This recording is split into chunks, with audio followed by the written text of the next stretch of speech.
Bonjour à vous, Charline Bonneau, diététicienne spécialisée en micronutrition et en aide au changement. Aujourd'hui, je vais vous donner une clé pour vous aider à sortir du cercle vicieux si vous êtes pris dedans, si vous êtes fatigué et que en ce moment vous avez tendance à manger un petit peu plus sucré. Donc cette vidéo est pour vous aider à sortir de ce cercle vicieux parce que je sais à quel point c'est compliqué. Et de par mon métier, ce que je constate, c'est que souvent, en lien avec la météo ou les périodes, etc., je vois un peu les mêmes erreurs, un peu les mêmes comportements qui se reproduisent chez plusieurs de mes patients.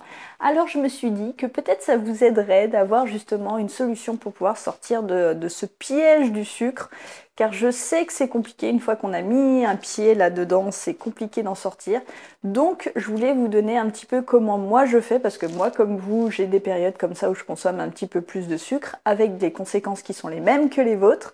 Et donc je vous donne un peu l'astuce que moi j'ai pour pouvoir me sortir de tout ça et repartir sur de bonnes bases.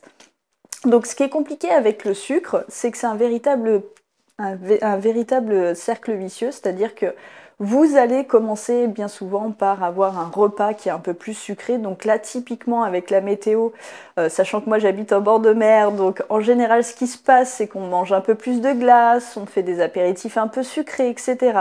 Donc typiquement, ça commence toujours par une période où vous allez consommer un peu plus de sucre, un peu plus de produits sucrés. Donc ça, c'est pas grave en soi. Sauf que malheureusement la conséquence c'est que le lendemain ça va se répercuter sur vos envies, en fait sur la qualité de vos repas. Donc regardez bien déjà si vous êtes pris dans ce cercle vicieux, observez un petit peu ce qui s'est passé. Je le vois encore plus chez mes patients parce que j'ai l'habitude de leur faire noter toujours la semaine de repas juste avant qu'on ait une consultation.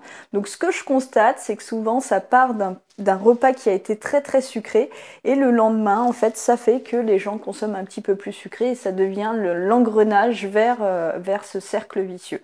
Donc déjà, observez cette période où vous allez manger un petit peu plus sucré et comment les lendemains ça va se répercuter. Donc si vous avez du mal par rapport à ça, vous pouvez tout simplement noter vos repas, ça vous permettra d'en prendre conscience. Donc souvent ça commence comme ça.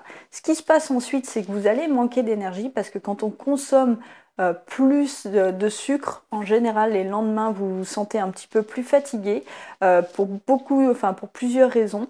Donc là, vous allez être plus fatigué, donc ça va appeler de nouveau le sucre, sachant que le sucre appelle le sucre, il y a plein de processus, il y a plein de conséquences physiologiques qui font que vous allez de toute manière avoir envie d'un peu plus de sucre le lendemain. Ce qui fait que petit à petit, vous allez en consommer plus. Le soir, vous allez veiller un peu plus tard parce que vous aurez eu donc un peu plus de sucre dans votre alimentation, typiquement l'apéritif un peu sucré. La nuit, le sommeil va être de moindre qualité. Vous allez vous réveiller le lendemain, vous allez être fatigué, vous allez avoir des sensations désagréables et ainsi de suite. Vous allez avoir envie de plus en plus de sucre. Et c'est là-dessus que petit à petit, vous allez perdre votre motivation, que vous allez prendre du poids et que il va s'installer ce cercle vicieux. Donc ça, c'est vraiment le piège typique. Et qu'est-ce que ça a au niveau des conséquences? Tout simplement que vous allez moins bien dormir de toute manière.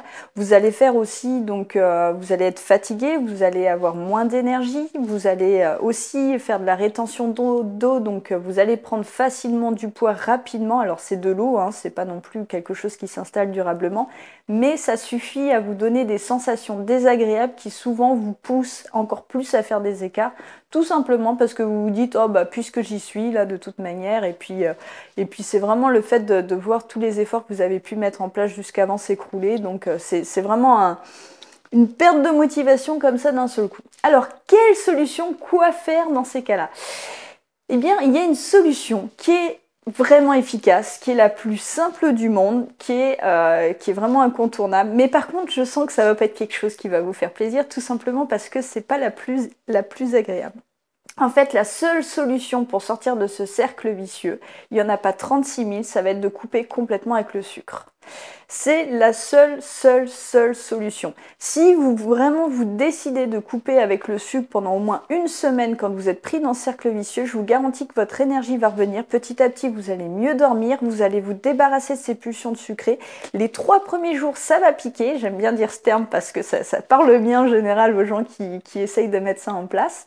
Ça pique, c'est vrai, c'est pas facile. Les 3 premiers jours, on a cette irritabilité parce que vraiment l'addiction au sucre fait qu'on a ces sensations de manque qui sont désagréables, hein, qui sont perturbantes. Mais vous pouvez mettre en place des petites choses pour justement pallier à ça. Vous pouvez par exemple changer un peu votre petit déjeuner. Je sais que le petit déjeuner, c'est un repas qui est très important et qui peut mettre de bonne humeur. Donc vous pouvez tout simplement profiter de cette semaine pour pouvoir mettre en place un petit déjeuner salé. Hein. Ce serait l'occasion de le tester et puis de faire autre chose. Et je vous assure que le fait de se lever le matin avec un petit déjeuner qui est différent, des fois peut mettre un peu d'enthousiasme parce que c'est un changement et que ça fait du bien moralement de changer des choses. Donc là, c'est l'occasion justement de vous faire une cure donc sans sucre, c'est-à-dire sans produits sucrés. Bien sûr, vous pouvez consommer des fruits, mais de manière normale, on va dire. Ne compensez pas non plus en mangeant full quantité de fruits. Mais faites-vous une semaine comme ça, petit déjeuner salé. Vous éliminez tous les produits sucrés. Vous allez au restaurant, certes, mais vous prenez du fromage en dessert.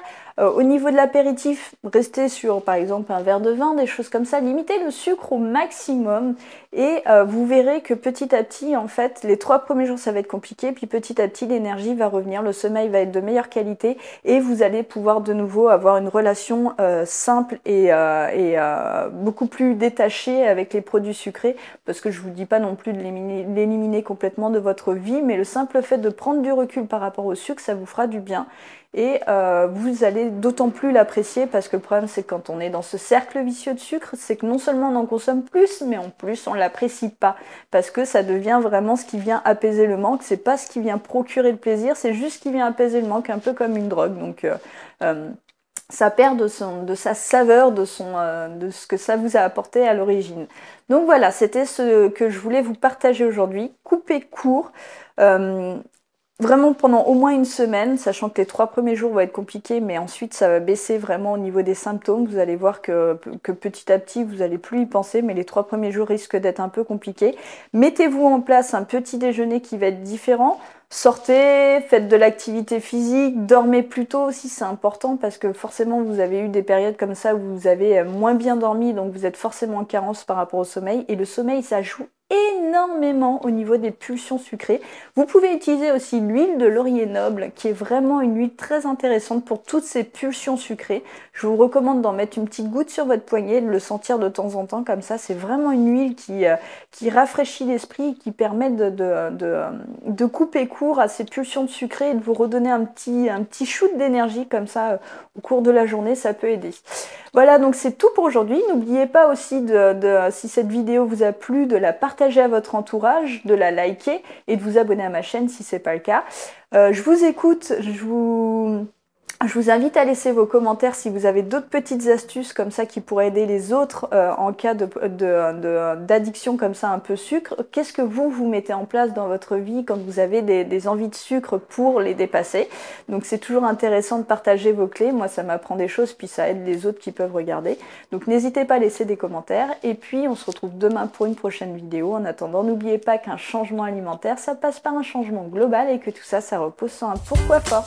À demain.